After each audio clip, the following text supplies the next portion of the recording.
Bonjour à toutes et à tous et bienvenue à ce webinaire. Euh, Aujourd'hui, nous allons vous parler de la mise à jour de ITIL V3 vers ITIL 4. Euh, le titre de ce webinaire est Tout savoir sur la mise à jour. Bien sûr, en 40 minutes, nous ne pouvons pas couvrir tous les aspects, tous les détails, mais vous aurez cependant une bonne vue d'ensemble de ce que ITIL 4 peut apporter à votre organisation. Notre agenda pour aujourd'hui, nous allons commencer par dire un mot concernant la gestion des services, IT Service Management. Ensuite, nous parlerons des 4 principes directeurs de ITIL. Et chaque fois, nous ferons des comparaisons entre ITIL V3 et ITIL 4. Nous vous dirons un mot des 4 dimensions de la gestion des services. Ensuite, nous vous parlerons du système de valeur des services et de la chaîne de valeur de services qui sont vraiment au cœur de ITIL 4. Et enfin, nous parcourrons les différentes pratiques de ITIL 4 et nous les mettrons en parallèle avec les processus existants de ITIL V3. Alors, la gestion des services. Eh bien, ITIL est toujours centré sur la gestion des services. Alors, dans la version 4, on laisse un petit peu tomber le mot informatique. Et une des caractéristiques de la version 4, c'est d'élargir le champ d'application, d'élargir ce qui est pris en considération. Bref, l'élargissement est un des axes de progrès de ITIL 4 par rapport à ITIL V3. Alors, vous remarquerez d'ailleurs qu'on ne dit pas ITIL V4, mais bien ITIL 4, n'est-ce pas? Donc c'est ITIL V3 et ITIL 4. Et l'objectif de ITIL 4, la raison pour laquelle on a fait évoluer ITIL V3 vers ITIL 4, est d'aligner un petit peu ITIL sur la 4e révolution industrielle qui est en cours pour le moment. Si vous vous souvenez, la première révolution industrielle, c'était la mécanisation et la puissance de la vapeur. La seconde industrielle, c'était la production de masse qui a été rendue possible par l'électricité. La 3e révolution industrielle, c'était les ordinateurs et l'automation. La 4e révolution industrielle, c'est l'intelligence artificielle, le quantum computing, les biotechnologies, Internet of Things, toutes ces choses-là. Et donc, ITIL veut s'inscrire absolument dans la lignée de cette 4e révolution industrielle. Alors, est-ce que je dois mettre à la poubelle toutes mes connaissances ITIL V3 quand je passerai à ITIL 4? Bien non, absolument pas, heureusement. ITIL 4 se base sur beaucoup d'éléments de ITIL V3. On va retrouver beaucoup de choses de ITIL V3 dans ITIL 4. Néanmoins, ITIL 4 enrichit beaucoup de concepts, élargit beaucoup de concepts et surtout adopte des points de vue différents et je dirais des angles d'attaque différents. Alors,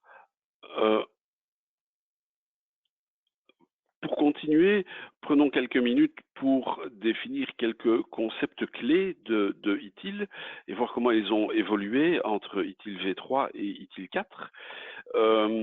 Alors, on voit que quand on parle de fournisseurs, d'utilisateurs et de clients, eh bien ces trois termes, ces trois concepts sont gardés.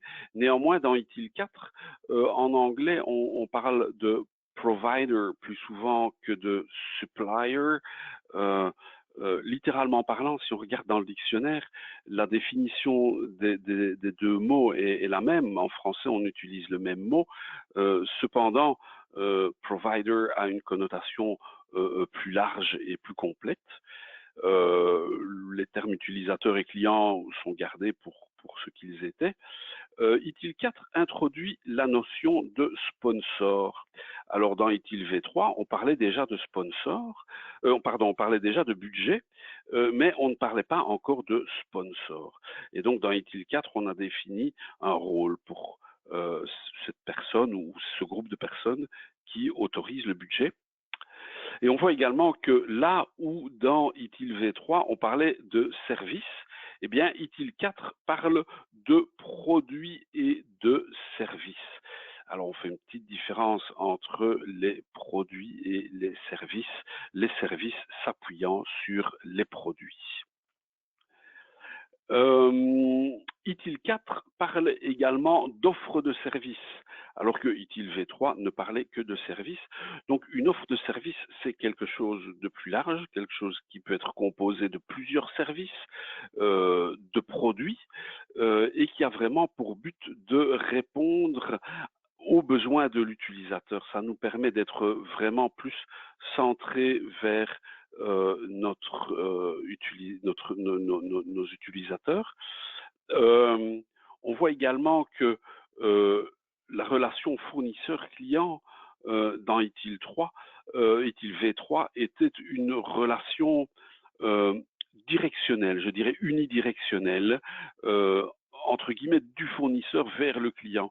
Et donc, dans ITIL V3, le client recevait un service un petit peu comme vous recevez un paquet chez vous, alors que ITIL 4 va parler de co-création de valeur, comme on le voit à la troisième ligne, et la relation de service entre le client, l'utilisateur et le fournisseur est une relation qui devient tout à fait bidirectionnelle, et on va voir que le client et l'utilisateur ont en fait des responsabilités pour rendre possible la co-création de la valeur avec leur fournisseur de services.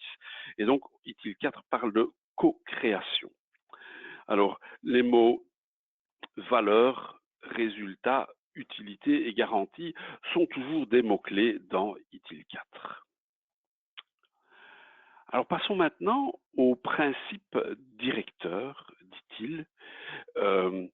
Alors, on voit qu'on a 7 principes directeurs dans ITIL 4, et en fait, ces principes nous viennent de ITIL V3, où ils n'étaient pas encore structurés comme un tout, mais ils faisaient partie d'un ensemble plus grand, et on retrouve ces concepts dans le livre de ITIL Practitioner.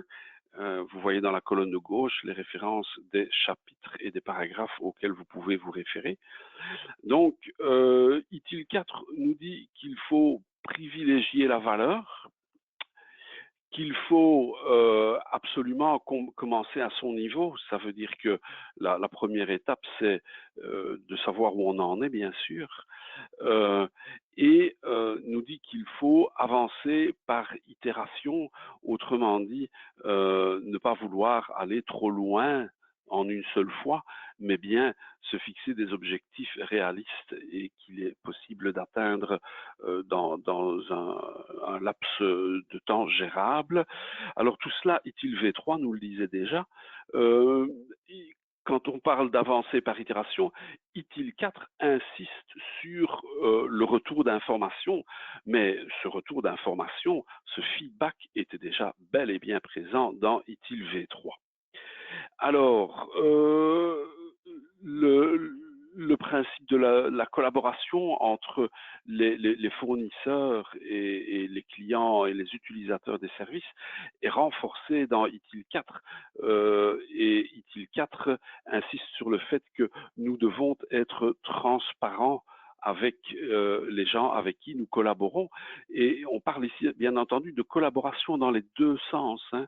Je veux dire, nous sommes aujourd'hui clients d'une certaine organisation, mais demain peut-être que les rôles seront renversés et que pour un certain service, nous serons leurs fournisseurs. Et donc, ça change complètement le paradigme de la collaboration entre les organisations, et la transparence devient vraiment très importante. ITIL 4 nous dit, comme ITIL V3 nous le disait déjà, que c'est bien de travailler de manière globale, de prendre en compte tous les aspects, de prendre en compte tous les participants, de prendre en compte des choses bien plus larges, comme on va le voir, extérieures à l'organisation. Et ITIL 4 nous dit qu'il faut également penser de manière globale, ce qui me semble pas mal. Nous restons avec ITIL 4 comme dans ITIL V3 sur la simplicité. Hein, je veux dire, il ne faut pas commencer à construire un canon pour tuer une mouche et des choses comme ça. Il faut rester simple, rester pratique, rester les pieds sur terre. Et ITIL 4 ajoute un principe qui nous dit qu'il faut optimiser et automatiser. Alors, l'optimisation et l'automatisation étaient déjà présentes dans ITIL V3, mais pas comme un principe directeur. Okay. Alors, il y avait également d'autres principes dans ITIL V3, comme l'observation et comme le fait qu'il faut se baser sur l'expérience. Ces concepts ont été mariés, ont été intégrés dans les principes existants dans ITIL 4. Hein, donc je crois que rien n'a été effacé, rien n'a été laissé tomber, mais les choses ont été structurées différemment. Alors, parlons maintenant des 4 dimensions de ITIL 4. Alors en fait, ces 4 dimensions, eh bien encore une fois, hein, ce n'est pas quelque chose de totalement nouveau, c'est quelque chose qui se base sur les 4 P de la conception des services de ITIL V3. Hein, the 4 P's of Service Design dans ITIL V3, ces 4 P étaient les personnes, les produits, les partenaires et les processus. Alors on voit dans la colonne de droite, dans ITIL 4, que ces dimensions ont été élargies, que les concepts ont été complétés, ont été améliorés, mais ce qui prime dans ITIL 4, c'est l'élargissement. Alors on voit que là où ITIL V3 parlait de personnes, ITIL 4 parle de personnes et d'organisation. Étant entendu qu'une personne à elle toute seule, dans une certaine situation, peut être une organisation. Là où ITIL V3 parlait de produits, c'est pour avoir un P au début, bien sûr. ITIL 4 parle de technologie, mais insiste aussi sur l'information. Alors au jour d'aujourd'hui, quand on sait que l'information est le nouveau pétrole, eh bien, cela prend bien entendu tout son sens. Là où ITIL V3 parlait de partenaires, ITIL 4 parle de partenaires et de fournisseurs. Et là où ITIL V3 parlait de processus, ITIL 4 parle de processus et de flux de valeur. Alors, si on regarde le diagramme de droite, qui est le diagramme qui nous est proposé par ITIL 4 et qu'on le compare à celui de gauche, qui est celui d'ITIL V3, on voit qu'on a ajouté quand même pas mal d'informations dans ce diagramme. Alors, on voit qu'au centre des préoccupations de ITIL 4 se trouve la valeur. C'était déjà le cas dans ITIL V3. Nous voulions fournir de la valeur à nos utilisateurs. Néanmoins, ITIL 4 insiste encore beaucoup plus sur ce point. Et ITIL 4 nous dit que nous allons offrir de la valeur à nos utilisateurs au moyen de produits et de services. Alors, tout cela doit être chaque fois considéré selon les 4 dimensions que nous venons d'évoquer. Et ITIL 4 nous dit, en plus de ces 4 dimensions à prendre en considération à tout moment, il y a également une série de 6 facteurs extérieurs sur lesquels l'organisation n'a généralement pas d'emprise. Alors on pense aux facteurs politiques, aux facteurs économiques, aux facteurs sociaux, technologiques, légaux et environnementaux. Tout cela, ce sont des facteurs dont il nous faut tenir compte quand nous mettons en place nos services, si l'on veut fournir de la valeur à nos utilisateurs. Néanmoins, une organisation n'a que très peu, voire souvent pas du tout, de prise sur ces facteurs. Alors après les 4 dimensions, passons maintenant au système de valeur des services.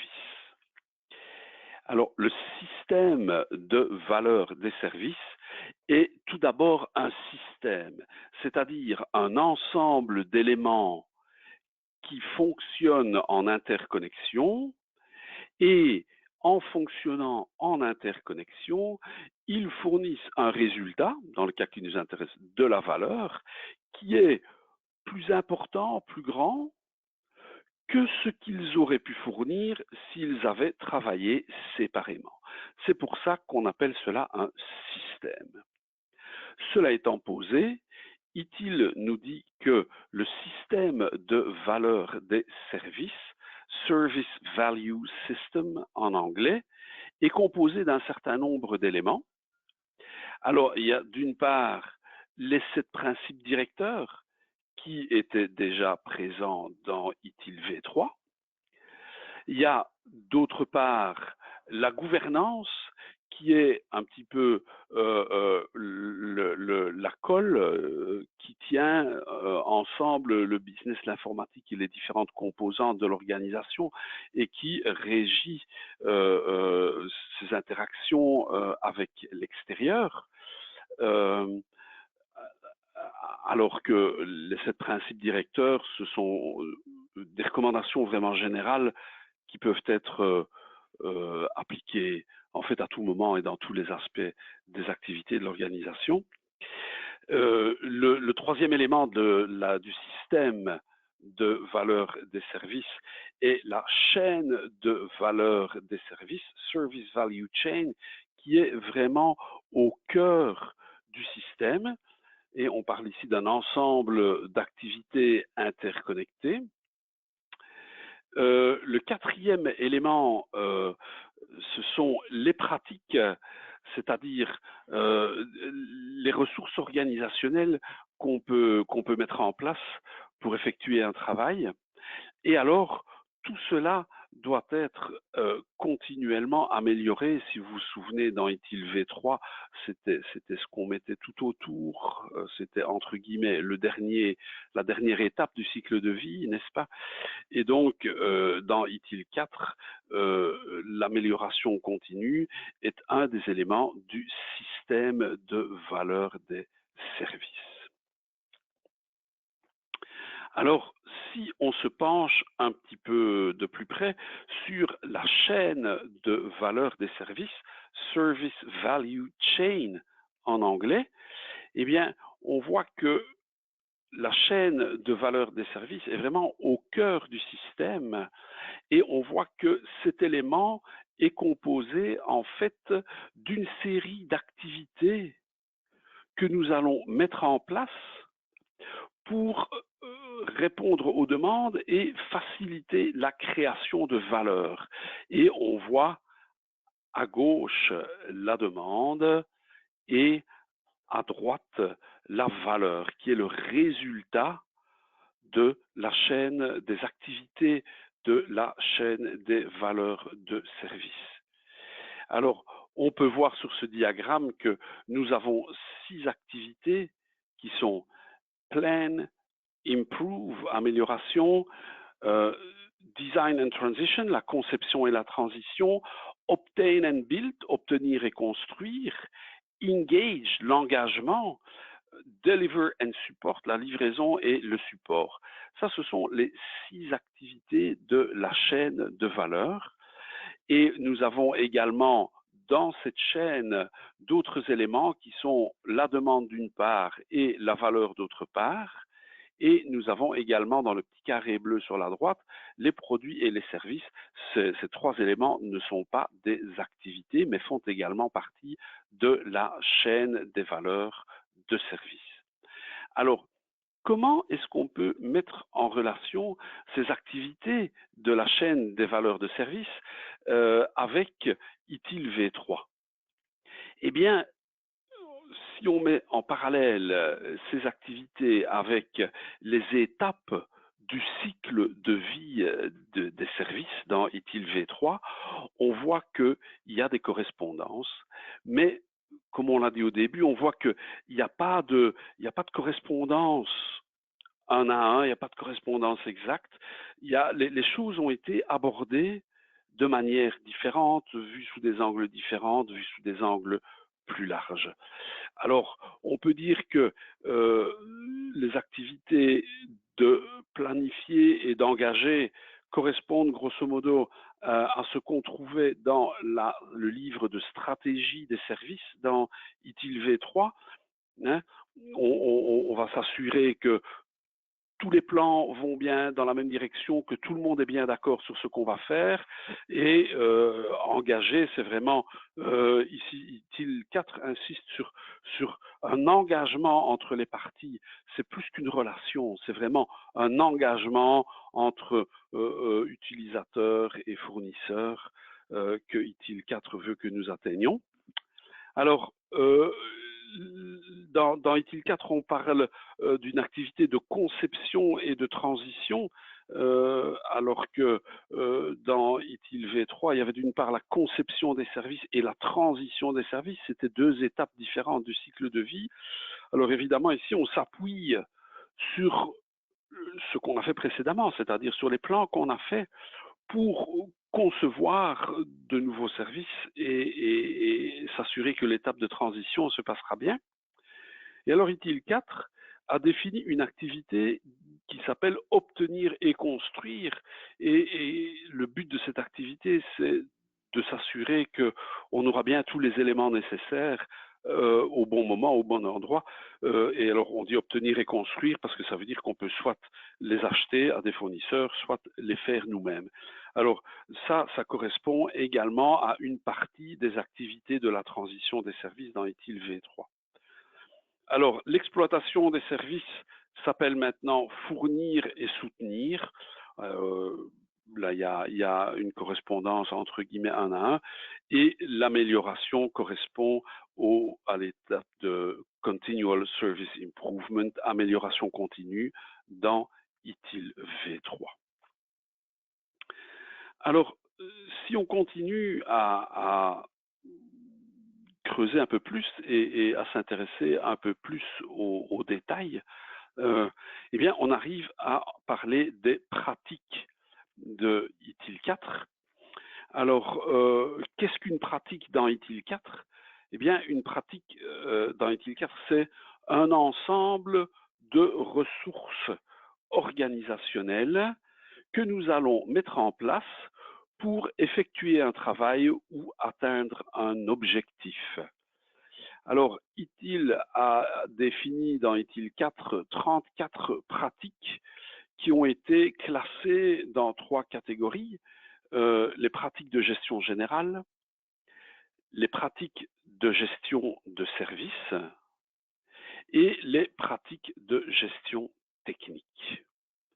En fait, comme on va le voir à la dia suivante, les pratiques correspondent peu ou prou à la notion de processus dans ITIL V3.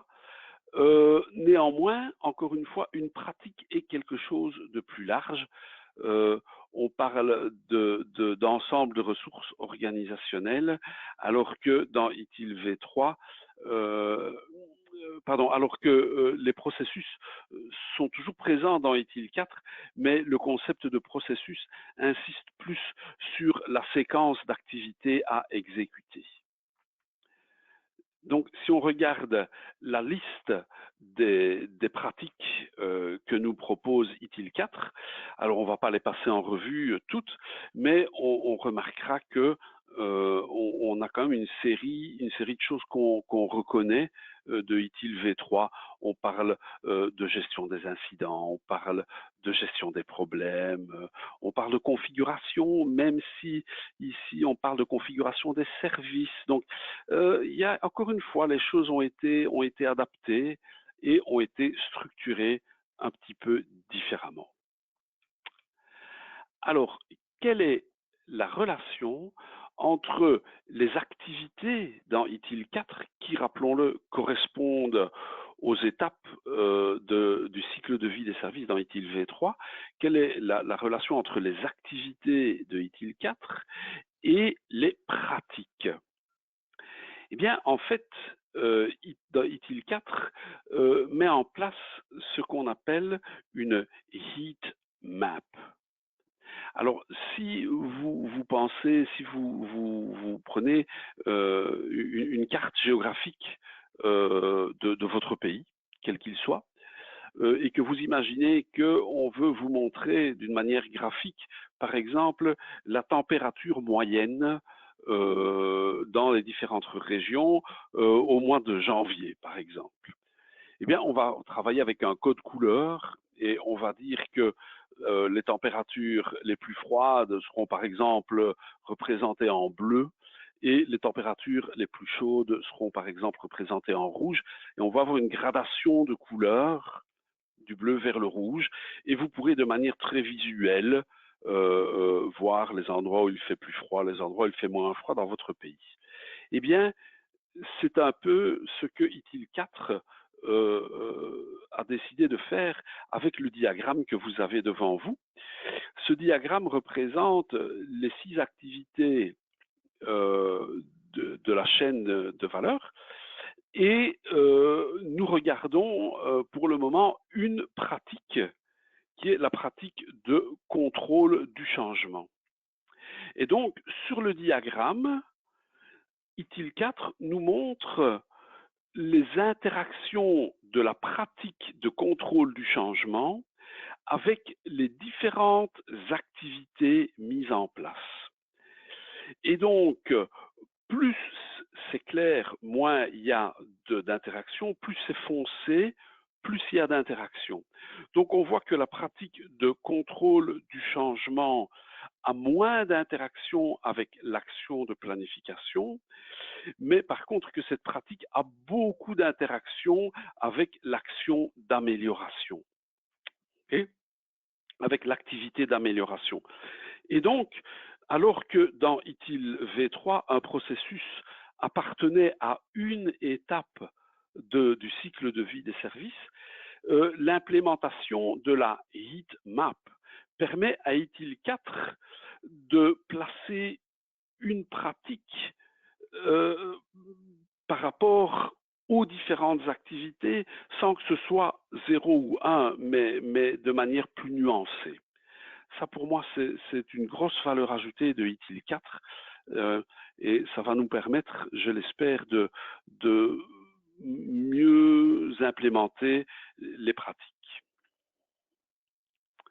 Alors, si on regarde maintenant un petit peu plus en détail les différentes pratiques et qu'on les met en parallèle avec les processus de ITIL V3, eh bien, on voit que beaucoup de choses ont été conservées, même si certaines dénominations ont changé. Et puis, on a eu aussi des restructurations et également des ajouts ici et là. Hein. Donc, la stratégie des services s'appelle maintenant la gestion de la stratégie. Gestion des relations business s'appelle relations de service, mais on voit également en jaune qu'on a une pratique qui s'appelle business analysis, dont nous parlerons un petit peu plus tard. Alors, cette pratique englobe également les activités qui étaient décrites dans la gestion de la demande dans ITIL V3. On voit que la gestion du portefeuille des services s'appelle dans ITIL 4 la gestion de portefeuille. On va voir que ITIL 4 gère en fait plusieurs portefeuilles. Et on voit que la gestion financière est également prise en compte. Et on voit que dans ITIL 4, on parle de services tout court et non plus uniquement de services informatiques.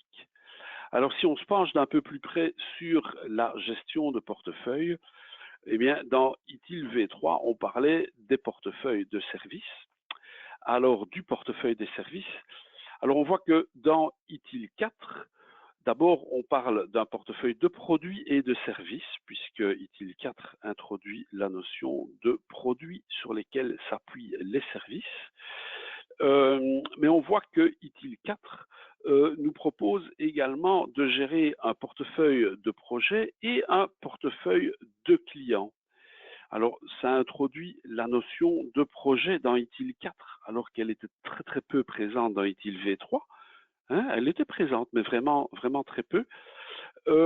Et ça introduit également la notion de portefeuille des clients.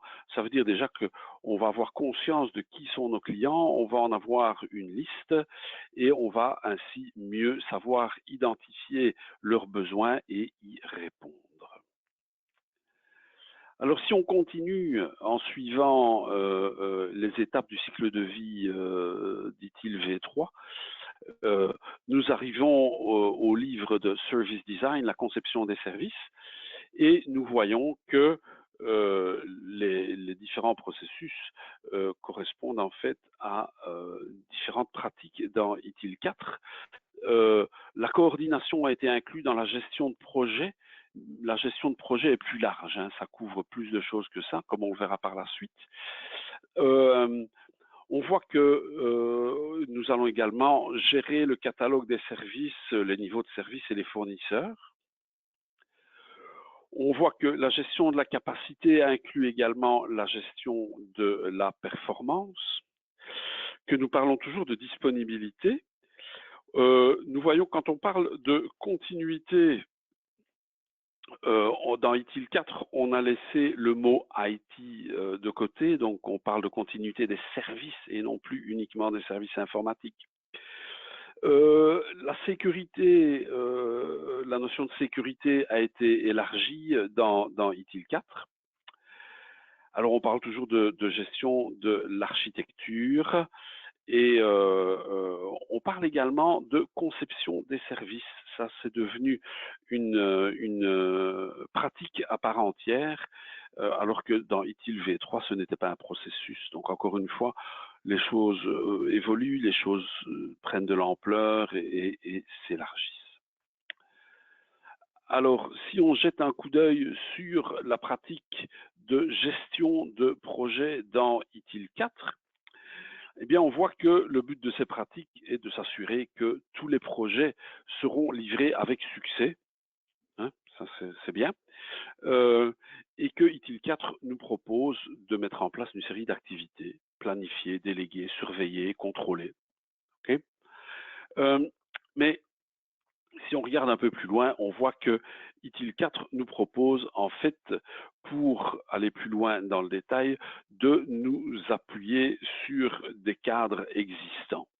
Et ITIL 4 nous dit, eh bien, il y a d'une part la méthode traditionnelle, c'est-à-dire qu'on définit des besoins, on les définit de manière assez complète, et puis on met en place toute l'infrastructure qu'il faut pour réaliser les produits et les services qui nous permettront de répondre à ces besoins.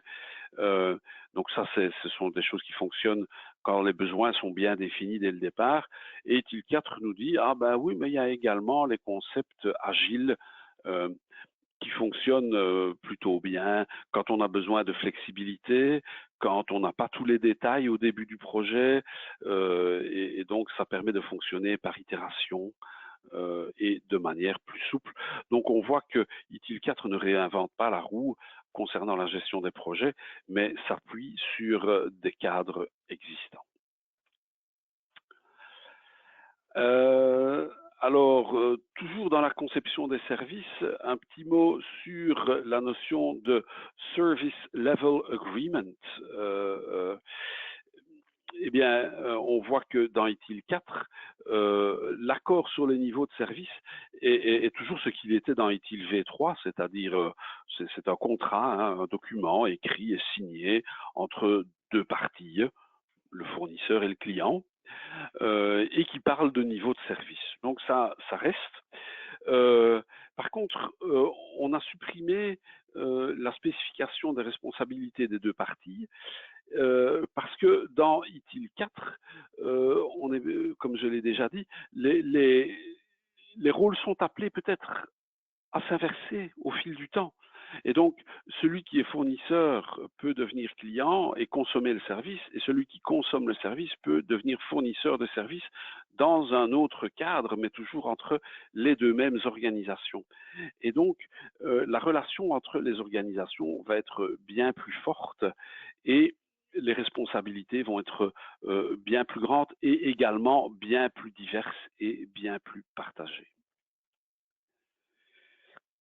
Alors, si on passe maintenant à l'étape de ce qui était dans ITIL V3, ce qui est toujours dans ITIL V3, la transition des services, on voit que l'étape de planification et de support a été reprise dans la gestion de projet. On voit que la gestion des actifs de service et des configurations a été divisée en deux et que maintenant on parle de gestion des actifs informatiques et de gestion de la configuration des services, deux pratiques séparées dans ITIL 4, et la gestion des actifs informatiques a même été divisée en deux sous-pratiques où on parle de gestion des logiciels et de gestion du matériel. La gestion des changements a été renommée en contrôle des changements. Pour moi, ça apporte de la clarté parce que le but de change management, c'est vraiment d'apporter du contrôle.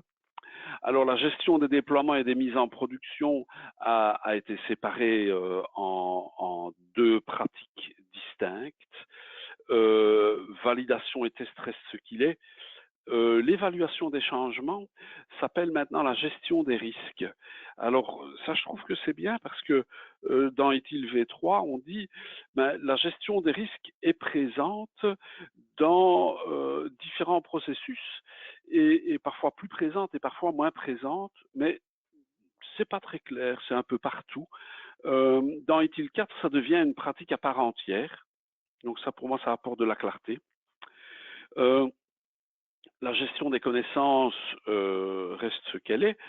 La gestion du changement organisationnel est devenue une pratique, alors que ce n'était pas un processus dans ITIL V3, mais c'était déjà existant.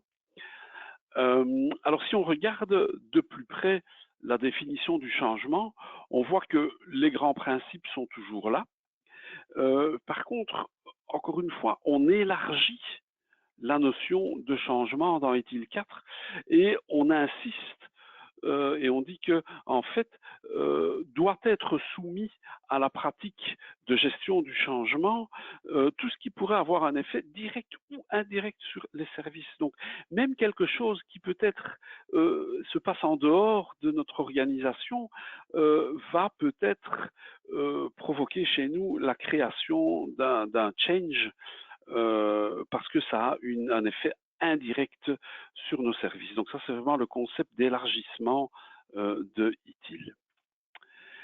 Alors, si on passe au fonctionnement des services, on voit que là, la structure reste quand même fort semblable. La gestion des événements s'appelle maintenant surveillance et gestion des événements. Gestion des incidents et des problèmes ont gardé le même nom, mais on va voir qu'il y a quand même des changements là. L'exécution des requêtes s'appelle maintenant gestion des demandes de services. J'espère que ça va clarifier les choses parce que exécution des requêtes était parfois mal compris dans ITIL V3, donc ça, je crois que ça va apporter une clarification. Et la gestion des accès fait partie maintenant de la gestion de la sécurité de l'information. C'était toujours un grand débat durant les formations ITIL V3, donc ça, je crois que c'est une bonne manière de faire. Alors, le centre de service, qui était une fonction dans ITIL V3, est maintenant repris comme une pratique dans ITIL 4. Alors, si on se penche un peu plus sur certains concepts présents dans ITIL V3 et dans ITIL 4, eh bien, on voit qu'il y a quand même eu certains changements. Alors, quand on parle d'incident, on parle toujours d'une interruption ou d'une diminution d'un service. Ça, c'est resté, c'est toujours le cas. Par contre, ITIL V3 nous disait, ah oui, mais quelque chose qui pourrait créer une interruption de service, mais qui n'a encore pas causé d'interruption de service, eh bien, c'est également un incident, disait ITIL V3. Autrement dit, si je suis technicien, que je regarde ma console et que je vois une lampe rouge ou une lampe orange, mais que le téléphone ou au service desk n'a pas encore sonné, donc il n'y a pas encore d'interruption de service, pas encore d'impact sur les utilisateurs, eh bien ça, disait ITIL V3, c'est un incident. Alors dans ITIL 4, ça, ce n'est plus un incident. Ça va être un problème, une cause ou une cause potentielle d'un ou de plusieurs incidents. Néanmoins, on est toujours bien dans la même optique. Un incident, c'est une interruption de service. Un problème, c'est une cause. Hein. C'est bien toujours deux choses totalement différentes. Alors, la définition de requête de service a été, à mes yeux, clarifiée. Hein, la définition dans ITIL V3 est assez vague pour de nombreux types de demandes différentes. Donc voilà, c'est un petit peu autre, n'est-ce pas? C'est tout ce qu'on ne sait pas classer ailleurs. ITIL 4 clarifie les choses et il dit c'est une demande d'un utilisateur dans le cadre d'une fourniture de service. Autrement dit, on va définir un cadre et certaines choses ne seront pas dans ce cadre. Et donc, ça va nous permettre de dire aux utilisateurs, excusez-moi, monsieur l'utilisateur, mais ça ne fait pas partie du cadre de service que nous avons défini. Je ne puis donc pas vous aider. Nous en arrivons à l'amélioration continue des services. Alors, on voit que le processus d'amélioration en cette étape se retrouve dans la pratique de mesure et rapport dans ITIL 4, que l'approche se retrouve dans la pratique d'amélioration continue et que les notions de mesure et de rapport se trouvent dans ce que ITIL 4 a rassemblé dans la pratique mesure et rapport. Alors on voit que ITIL 4 a amené un certain nombre de pratiques qui n'étaient pas des processus dans le livre de Continual Service Improvement de ITIL V3. Si vous vous souvenez, il n'y avait pas beaucoup de processus, il n'y avait qu'un seul processus dans ce livre, mais il y avait une série de concepts qui étaient définis et qui sont devenus des pratiques dans ITIL 4. Donc la gestion des risques était définie dans des appendices dans ITIL V3. C'est une pratique maintenant dans ITIL 4. Les compétences et les formations étaient définies dans ITIL V3 dans une série de paragraphes un peu ici et là. C'est devenu maintenant une pratique dans ITIL 4. Et ITIL 4 introduit la pratique de business analysis. Et c'est vraiment, le message ici, c'est de dire, en tant que fournisseur de services, nous devons vraiment comprendre le business de nos clients, nous devons comprendre ce qu'ils font pour être à même de leur apporter de la valeur. ITIL 4 nous dit qu'il n'est pas possible d'apporter de la valeur si on ne comprend pas, pardon, si on ne comprend pas ce que font nos clients. Voilà. Alors, ceci termine le survol des différents éléments de ITIL 4 que nous avons mis en parallèle avec les éléments de ITIL V3. J'espère que cela vous aura apporté une meilleure vue de ce que le futur va nous apporter. Alors, concernant les schémas de certification et les formations que cela sous-tend, eh bien, ITIL 4 nous propose de commencer par une étape de fondation. C'est le même principe que dans ITIL V3, hein, où on va introduire les concepts fondamentaux, comment ils s'agencent entre eux, on va parler du système, on va parler du service value chain, des pratiques et des choses comme ça, mais on va rester à un relativement haut niveau. Et puis ensuite, ITIL 4 nous propose deux pistes. Nous propose une piste qui est la piste Managing Professional et la piste Strategic Leader. Alors, chacune de ces pistes est faite d'un certain nombre de modules, 3 modules pour la piste Managing Professional et un module pour la piste Strategic Leader. Et en plus de ces modules qui sont propres à chacun des trajets, ITIL nous propose un module commun qui est le module de ITIL Strategist, où nous allons faire Direct Plan and Improve. Ce module est commun aux deux pistes de formation. Et bien sûr, la formation ne devra être suivie qu'une fois.